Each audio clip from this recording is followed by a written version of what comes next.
Eu preciso que você abra a sua Bíblia, por favor. No livro de Josué, no capítulo 1, no verso 1,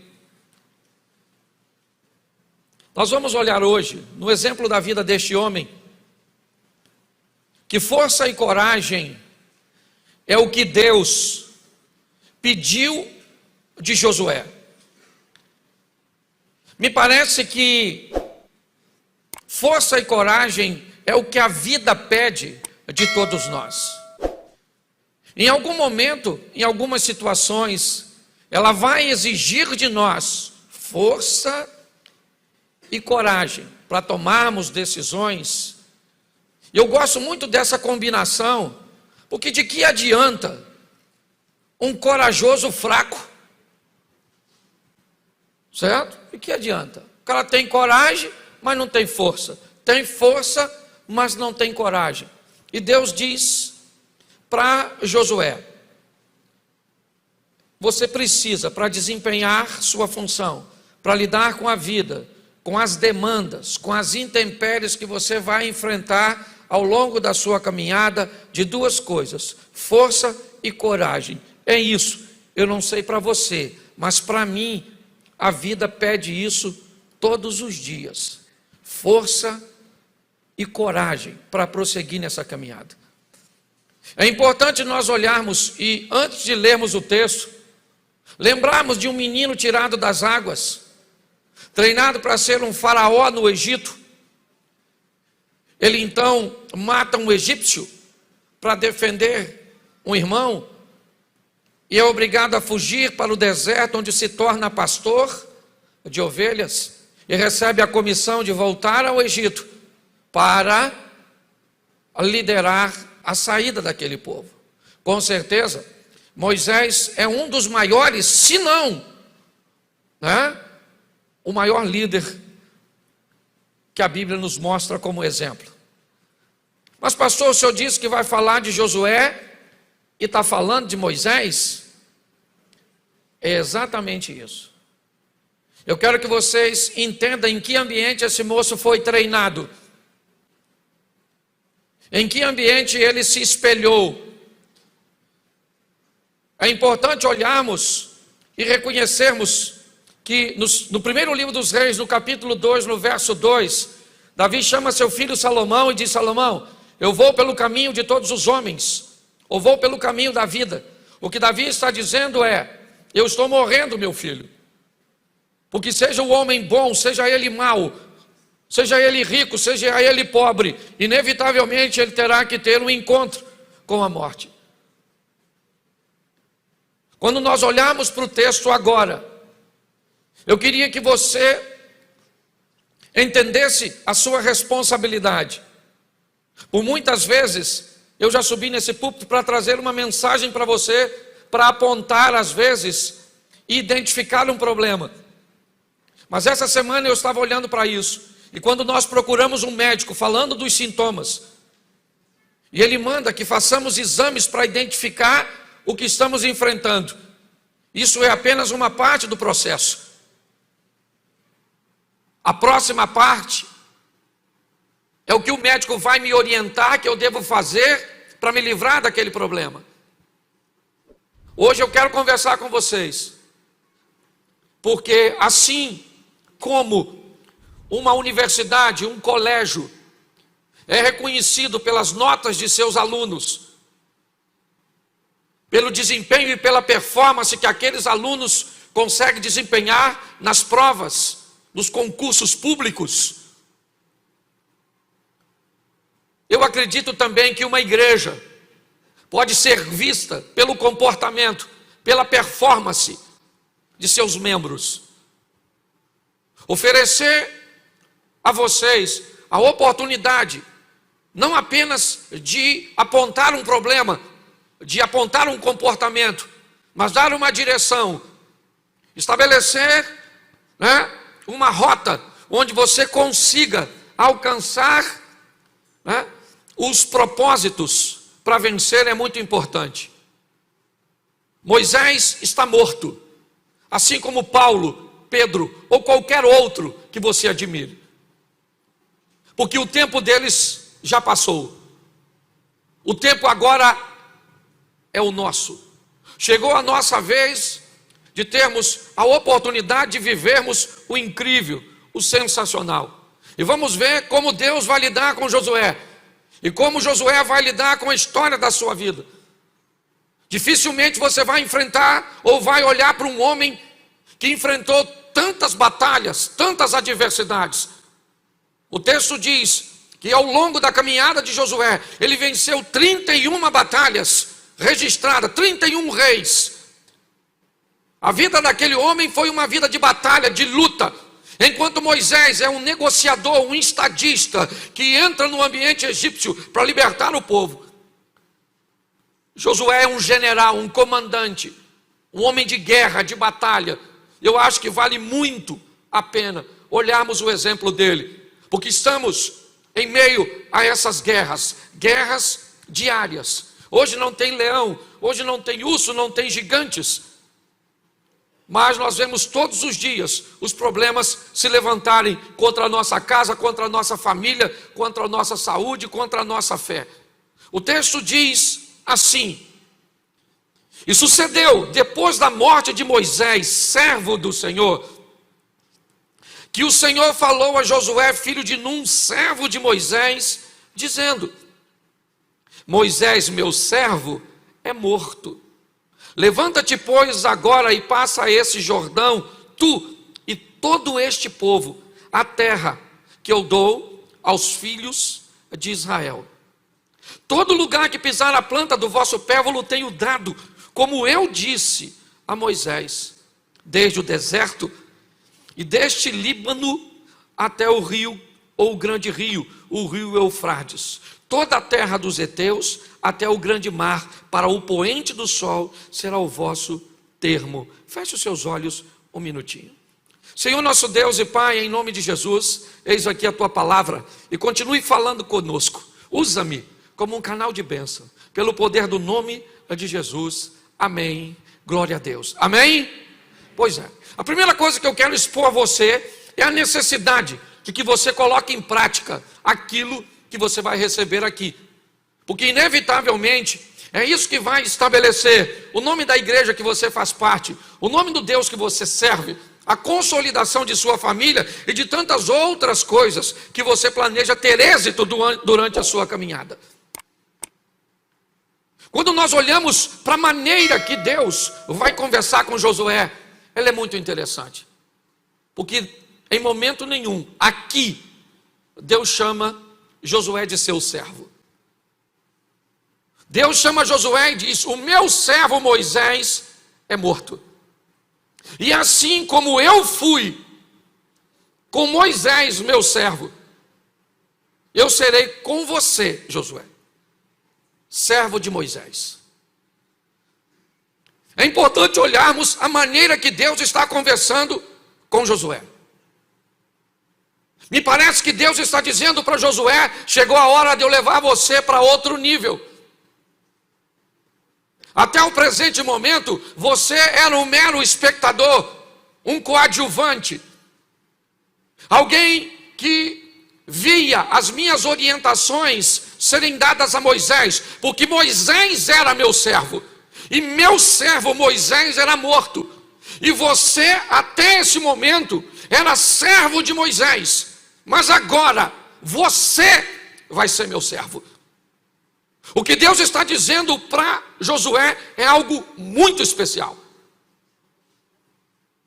Primeiro ele está dizendo: a sua caminhada comigo não pode depender, quando você mudar de fase, de alguém que ore por você, que leia por você, que interprete. Chegou a hora de você viver a sua própria história. Chegou a hora de você tomar suas próprias decisões. Não é porque sua mãe era minha serva que isso qualifica você para ser minha serva também, ou para ser meu servo também. O que Deus está dizendo para ele: agora você vai precisar mudar de fase, Josué. Uma coisa é servir a homens, agora você vai me servir.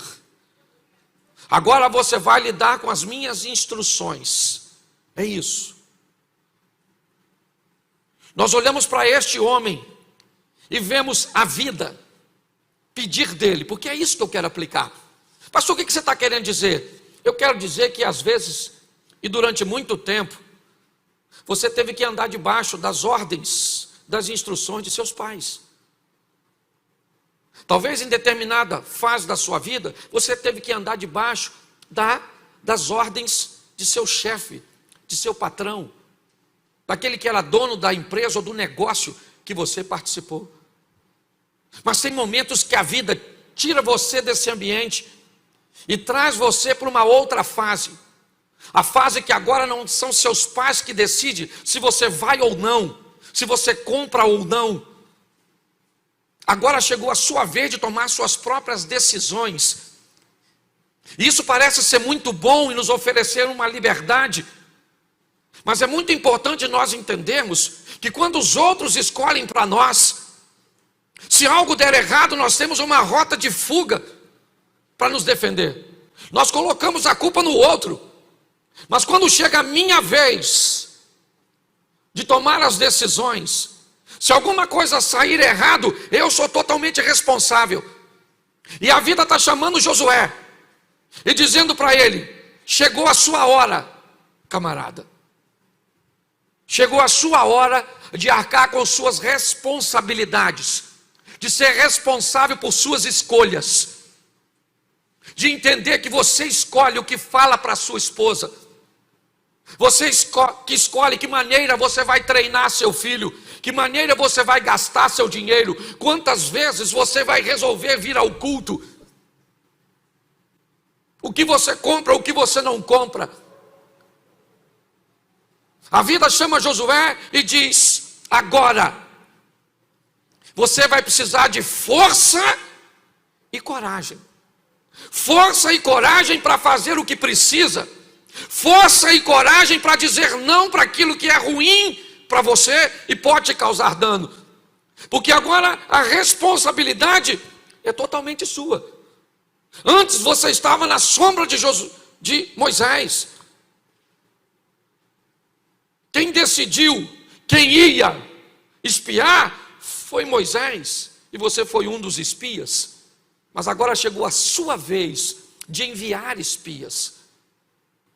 O que ele viveu para Canaã, agora ele está enviando para Jericó. A vida requer de mim e de você muita responsabilidade, muita maturidade.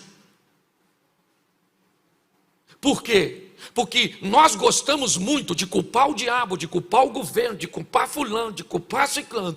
Eu já cheguei à conclusão que quando a culpa é minha, eu coloco em quem eu quero. A vida requer desse camarada a responsabilidade. E como ele vai lidar com isso? É isso que eu quero mostrar a você. Primeiro nós vamos olhar que aquele que era um assistente, aquele que vivia na sombra, agora ele está em meio aos holofotes. É ele que escolhe. Ele sabe que servir a Deus é muito bom. É ter uma ligação direta com o Todo-Poderoso.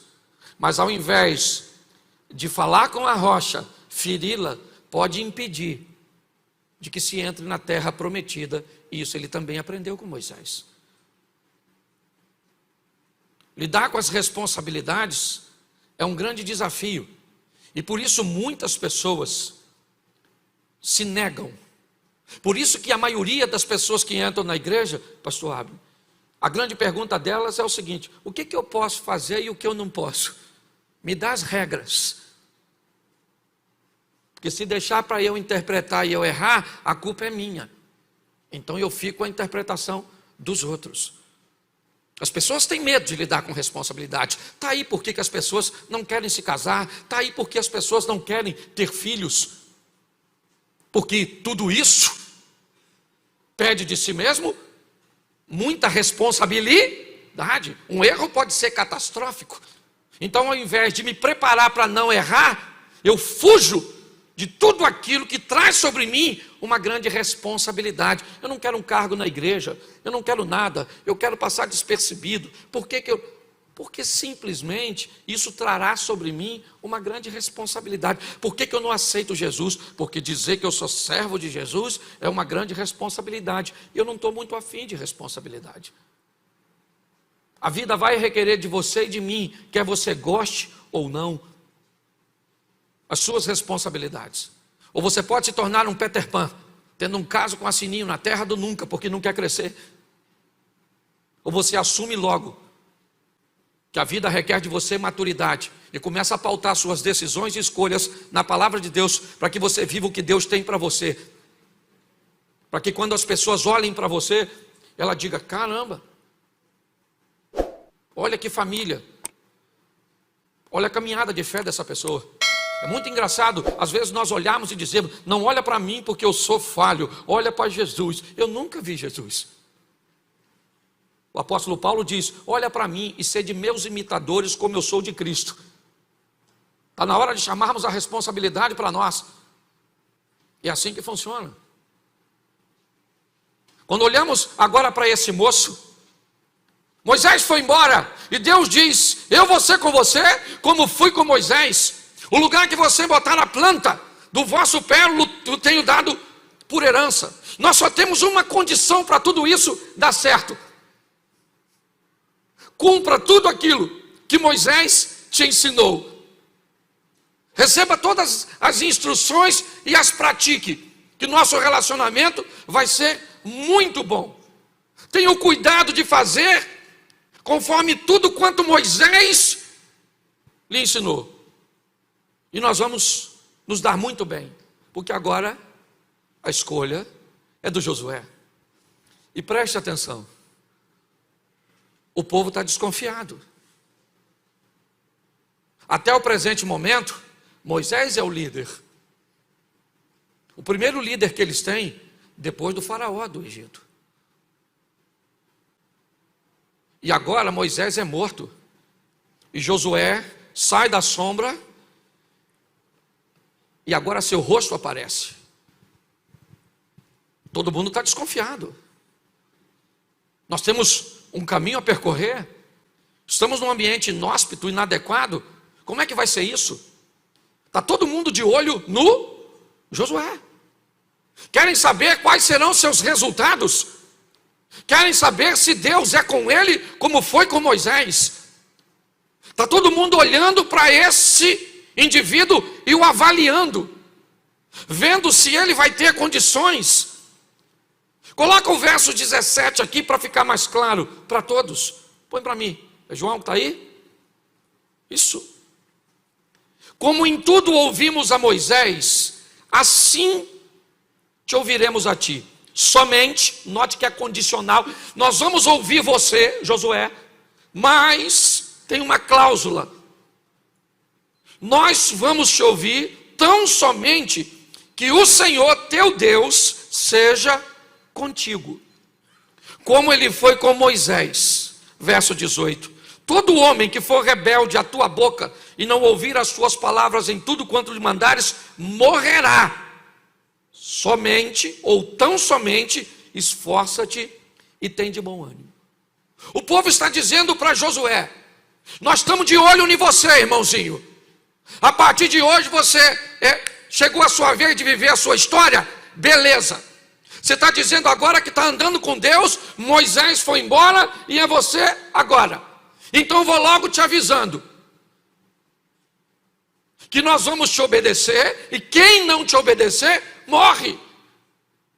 Mas o texto deixa nas entrelinhas que se Deus não for com ele, se ele for um líder que não convém e coloque o povo em perigo, ele morre. Olhe bem, a postura agora é dizer: está todo mundo de olho em você, Josué. E essa é uma responsabilidade que nós não queremos. Arcar com a responsabilidade, minha esposa está me avaliando o dia inteiro, meus filhos estão me avaliando, meus vizinhos estão me avaliando, meus funcionários estão me avaliando, os membros da igreja estão me avaliando, está todo mundo me avaliando. As pessoas que me seguem na internet estão me avaliando porque a Bíblia diz que nós estamos debaixo de uma grande nuvem de testemunhas. Se você acha que a sua vida é simplesmente sua, você não sabe nada sobre o Evangelho. Segundo o Evangelho, você é luz e você é sal. Nossa vida está totalmente entrelaçada com a vida dos outros. Mas exige de nós agora alto nível de responsabilidade, força e coragem para tomar decisões, sejam elas favoráveis a mim ou desfavoráveis a mim. Muitas vezes está todo mundo olhando para Josué, querem saber como é que funciona agora. Será que Deus é com ele? E agora ele vai começar a ter as suas próprias experiências. Nós nunca vivemos num ambiente tão hostil como o atual. O tempo inteiro estão tentando minar a nossa fé. O tempo inteiro estamos vivendo escândalos de pessoas que professam a nossa fé e são famosas. Pastores presos, envolvidos em homicídios, envolvidos em violência domésticas, envolvidos em fraudes. O que é tudo isso? Isso é um ambiente que tem o propósito de apagar a nossa fé. Quem vive de experiências dos outros não vai muito longe.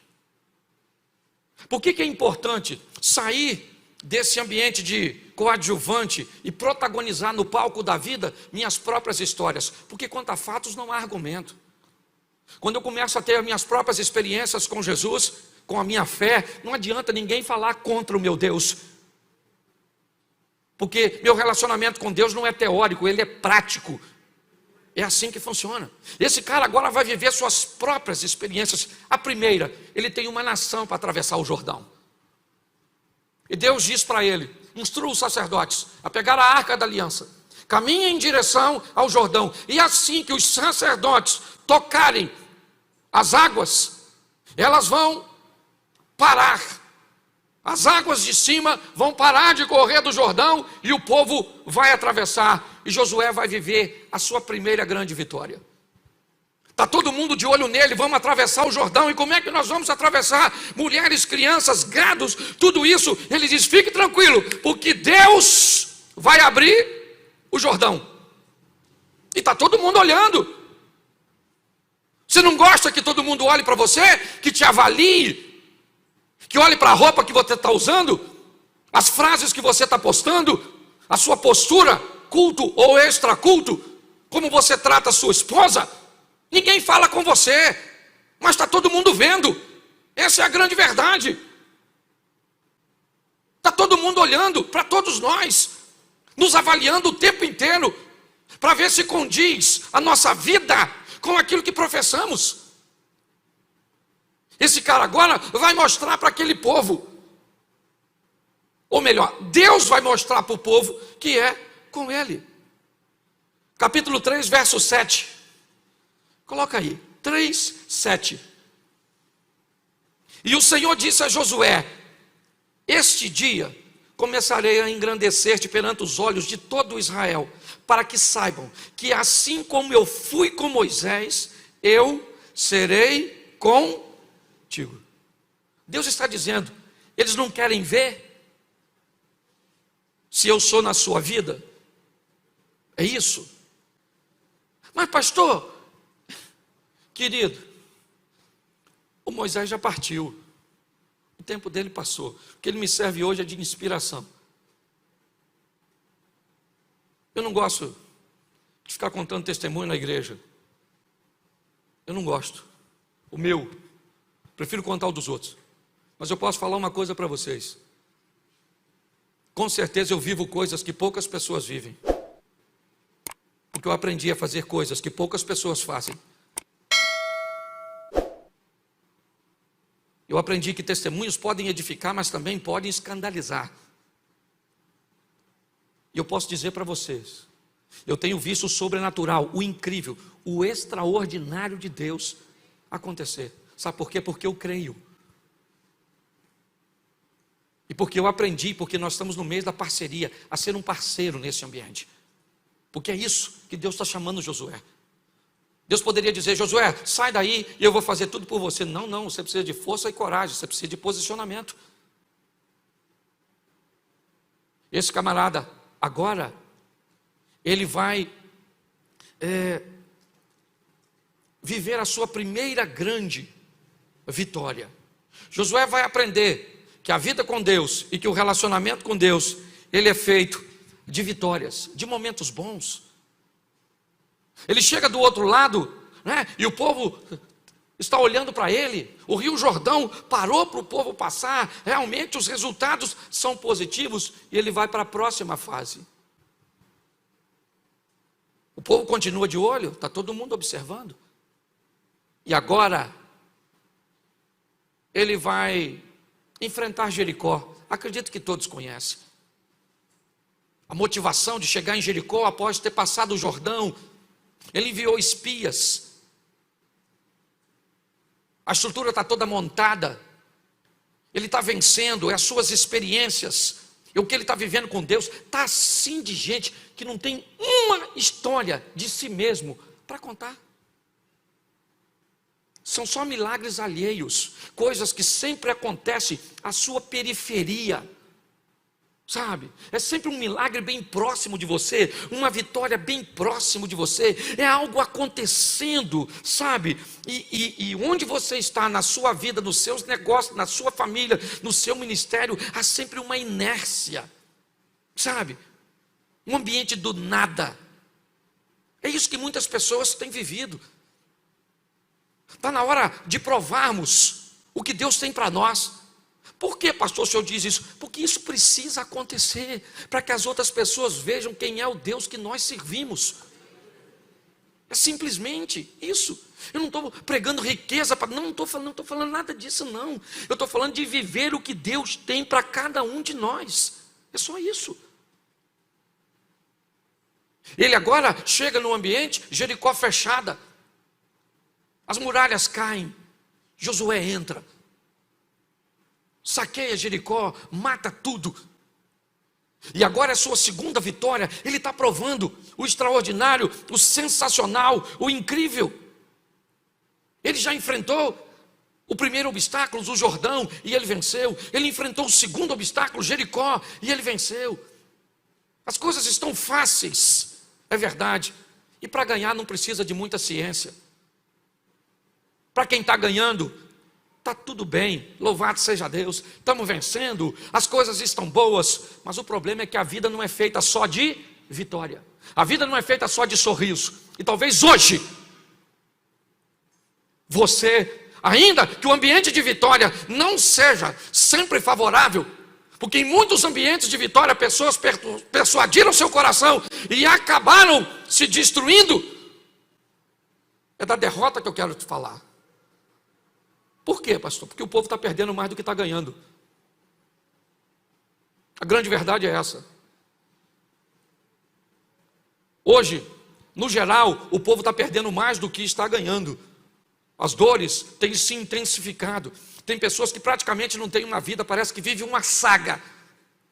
É ano após ano, luta, batalha, dificuldade, problema, isso, aquilo outro. Tem gente que talvez não precisa levantar a mão, que está pedindo para Jesus voltar, se possível, agora. Aí eu vou logo e cabe o sofrimento. A vida é feita de alegria, é verdade, mas presta atenção nesse cara agora. Ele sai do cenário e agora está lá nos holofotes. Deus é com ele. As promessas estão lá. O lugar que colocar a planta do vosso pé, vos tenho dado como herança. Como fui com Moisés, serei contigo. O Jordão abriu, as muralhas de Jericó caíram. Mas vamos embora, porque cada dia traz consigo uma batalha. Cada mudança de fase traz consigo suas demandas. E agora o que ele tem? Uma cidade pequena. Não oferece muita resistência. O povo está todo firmado, acabaram de vencer Jericó, os despojos de valores foram levados para o tesouro do Senhor. A notícia está percorrendo, o povo tem um grande líder, apesar da saída de Moisés. Josué está lá, está dando conta do recado. O Jordão abriu, Jericó caiu, então vamos embora. Mas agora diante de Ai. Capítulo 7, verso 5. 5. E os homens de Ai feriram deles alguns 36. Seguiram-nos desde a porta até Sebarim e feriram-nos na descida. E o coração do povo se derreteu e se tornou como água. Presta atenção que o cara que estava ganhando agora que vai perder. Primeira derrota do Josué.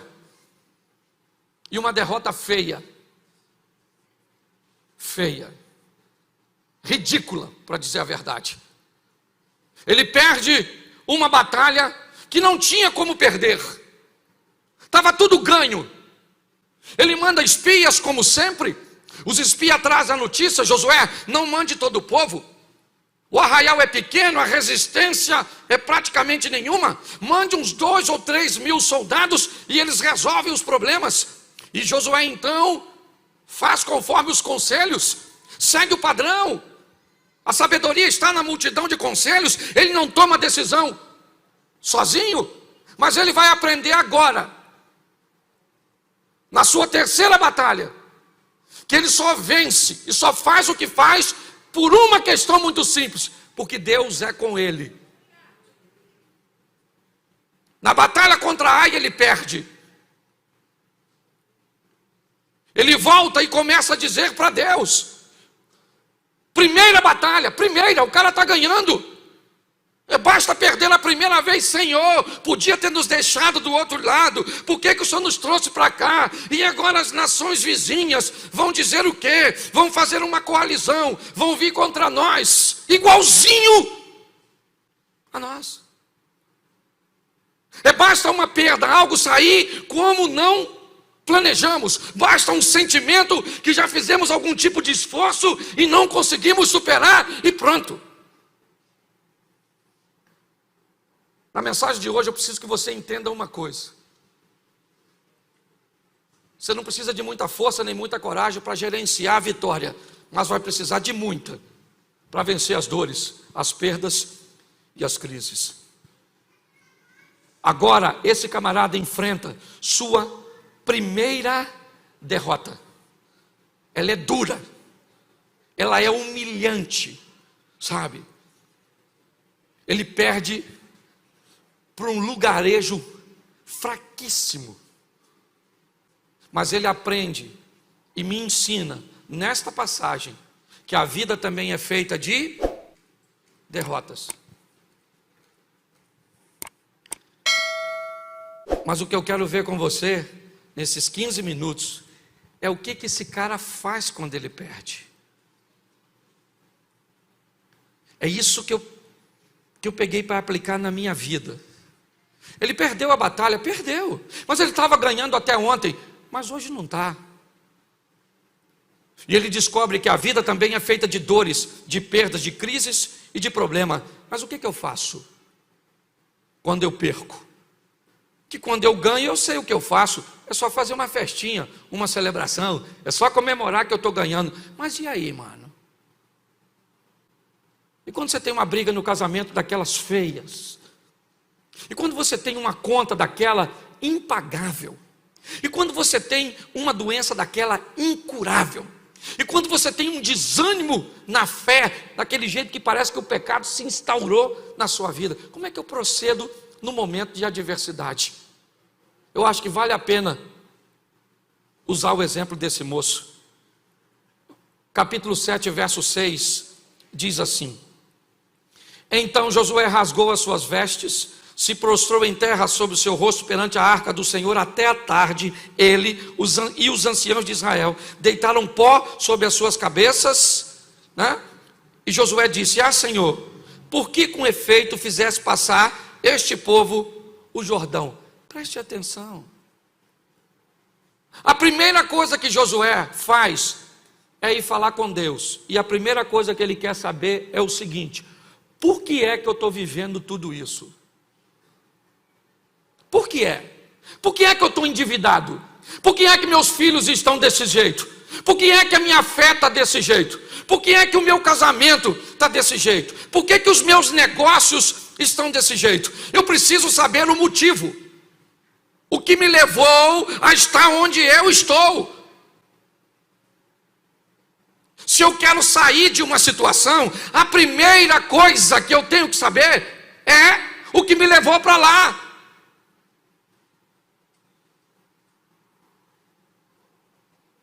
O que me levou para lá? Eu dormi no carro de um amigo e quando eu acordei eu estava em São Paulo. Como é que eu cheguei aqui? Uma condução me trouxe para cá, como é que eu saio daqui? Eu pego outra para me levar para onde eu estava. Apocalipse, lembra de onde caíste, se arrepende e volta a praticar as primeiras obras. É o texto, a carta a Éfeso. Qual é o grande problema das pessoas? Elas estão vivenciando coisas e sequer gastaram um tempo para procurar o que levou o casamento para esse marasmo, para essa traição. O que levou a sua estrutura familiar para esse caos que ela está? O que foi? Foi negligência, foi ignorância, foi traição, foi falta de dinheiro. O que foi? O que foi que fez você lidar com Deus com esse relacionamento, ou nós lidarmos com Deus com esse relacionamento à distância de um Deus que está tão longe? O que fez você pegar verdades que já foram concretas na sua vida a respeito de Deus e relativizar como se relativiza hoje? Primeira coisa que Josué faz é perguntar a Deus: o que aconteceu? Por que é que nós estamos vivendo tudo isso? E Deus diz para ele: você quer saber? Então eu vou falar para vocês. Vocês estão vivendo tudo isso porque tem maldição no meio de vocês, porque tem desobediência no meio de vocês. É por causa, e vou avisando a você, Josué, enquanto você não corrigir isso, você não vence mais ninguém, porque a sua vitória está em mim. Se nós queremos mudar de vida, gente, em qualquer área que seja, nós precisamos de uma coisa: colocar Deus em primeiro lugar. Mas sabe qual é o problema? É que às vezes eu não quero ver, eu não quero saber o motivo. Aliás, às vezes eu já sei. Eu finjo que não sei, porque aceitar que eu estou nessa situação por minha culpa é tão doloroso que eu digo que eu não sei porque que o meu casamento está assim, eu não sei porque que meus filhos me desobedecem, eu não sei porque minha pressão está alta, eu não sei porque eu não consigo ler a Bíblia, eu não sei de nada. Sabe sim, nós sabemos muitas vezes, mas dizemos que não sabemos porque, se reconhecermos isso, vai nos doer mais. Esse camarada perguntou, igual Davi. Lembra quando Davi estava lá chorando porque o filho dele estava doente? Ele olha para a porta e vê o pessoal cochichando porque o garoto morreu. Ninguém quer falar para Davi que o garoto morreu, porque Davi é bravo para caramba. O cara que contou que Jonatas morreu, alguém vai contar? Ficou um olhando para o outro, o menino dele morreu, né? Quem fala para ele? Falou: eu falo não. Davi levantou a cabeça e perguntou para os homens que estavam na porta assim: meu filho morreu, é isso? Os homens disseram: já que o senhor perguntou, morreu. Mas só falando porque o senhor perguntou. A última coisa que ele gostaria de ouvir é morreu, mas ele não teve medo de perguntar. Você tem um problema? Está enfrentando um? Não tenha medo dele. Deus é contigo. A vara e o cajado do Senhor está do teu lado. Agora não faz vista grossa para seu problema não, porque ele vai se potencializar e vai destruir suas finanças, seus negócios, sua família e sua fé. Primeiro passo desse cara é o seguinte: eu estava ganhando até ontem, hoje eu não estou. E por que é que eu não estou? Porque tem um problema. E tem gente que é habilidoso para identificar o problema. 7:25, coloca aí. Capítulo 7, verso 25. Oi? Acharam que era a hora? E disse Josué: por que nos turbaste? O Senhor te turbará a ti nesse dia. E todo Israel, repita comigo, o apedrejou.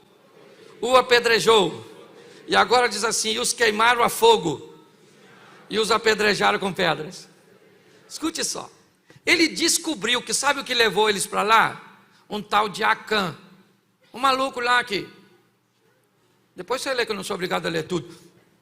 Ele apanhou os troços escondidos e escondeu embaixo da tenda.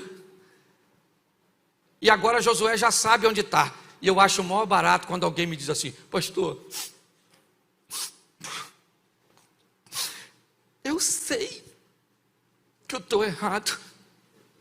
É lindo. Ah, é lindo que você já sabe. A minha pergunta é: você vai consertar? Não, pastor, porque eu não consigo. Então continua vindo no culto, para ver se uma hora você consegue. Porque tem gente que vem e ouve a palavra de vida eterna, as palavras de mudança. Aliás, hoje está até ruim da gente pregar desse jeito. Porque hoje o membro da igreja virou um cliente. É ou não é? E o cliente tem sempre: não vem falar do meu pecado, que eu não dizimo mais. Vou para outra igreja. Fica me acusando. Não estou acusando ninguém, não. Só estou dizendo para você uma verdade. Sabe o que? Não me pergunte por que eu não sei explicar. O Acã, fala assim, o Acã, a mulher do Acã, os irmãos do Acã, os filhos do Acã, os Acã, tudo. Josué pegou, botou tudo lá de fora e falou: aí gente, sabe por que nós estamos nessa treta?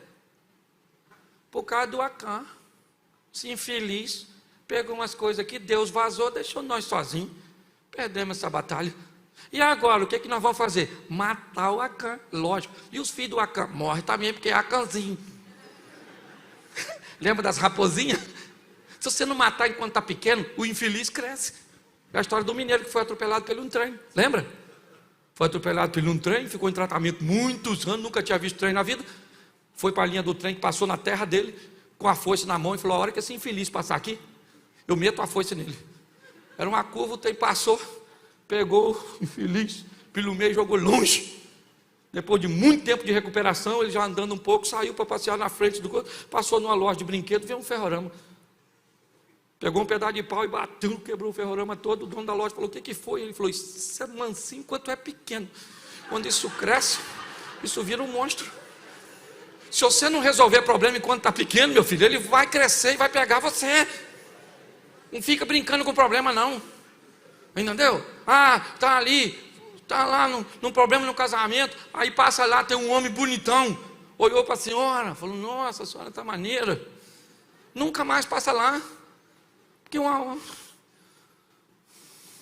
você entende o que eu estou falando? Está tudo lá. O que nós vamos fazer? Vamos tacar pedra e matar tudo. Tacar o pé, tacar o fogo. Vê isso aqui. Parece que negócio de Morro do Alemão. Tacou a pedra, tacou fogo, queimaram. Isso parece. Não é? Um texto totalmente atualizado.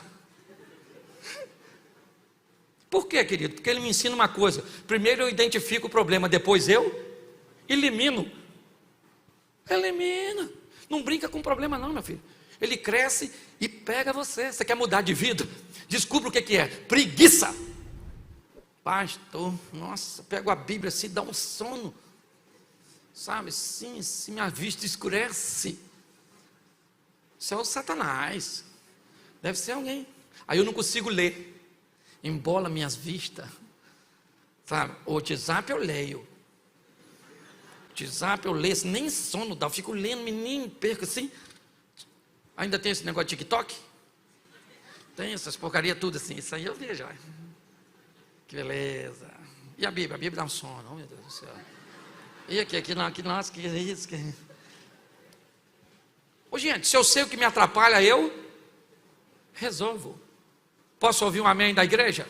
Amém. Isso. E terceiro, para me terminar, esse primeiro culto é corridinho, e você queria rir hoje no culto, porque eu cheguei de viagem, estou chateado, cansado e vim para dar uma pancada em mim mesmo e em toda a igreja. Mas outro dia você vem aqui que eu faço cosquinha de você vai rir pra caramba. Tá certo?